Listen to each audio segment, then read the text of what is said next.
of India, having solemnly resolved to constitute India into a sovereign, socialist, secular, democratic republic, and to secure to all its citizens justice, social, economic, and political liberty of thought, expression, belief, faith and worship, equality of status, of opportunity, and to promote among them all fraternity, ensuring the dignity of the individual and the unity and integrity of the nation.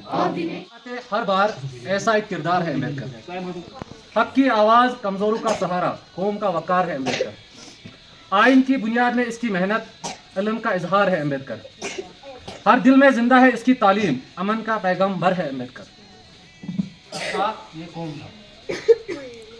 जो B.R. Ambedkar है, इसका पूरा नाम है भीमराव रामजी अम्बेडकर और इसके पापा का नाम है रामजी मलोजी सैकपल, जो कि एक सेंट्रल ब्रिटिश इंडिया में पैदा हुआ है और उस गांव का नाम है मैहाव, जिसको हम आज के दौर में मध्य प्रदेश के नाम से जानते हैं।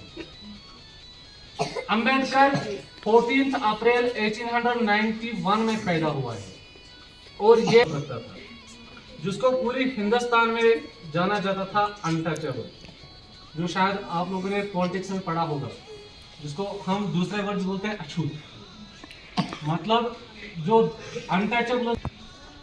और इनके साथ उठना बैठना भी उस पर भी बहुत सारे जगहों पर पाबंदी लगाई गई। ये ड्राफ्टिंग कमेटी का चेयरमैन रहा, जो हिंदुस्तान की कॉन्स्टिट्यूशन की जो ड्राफ्टिंग कमेटी थी।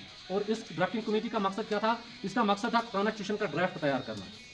और इस ड्राफ्टिंग कमेटी का चेयरमैन कौन था? Doctor B.R. Ambedkar. Second point, जो भी हिंदुस्तान की कॉन्स्टिट्यूशन है, इसको तैयार करने में सबसे मेन जो रोल रहा है वो रहा अम्बेडकर का।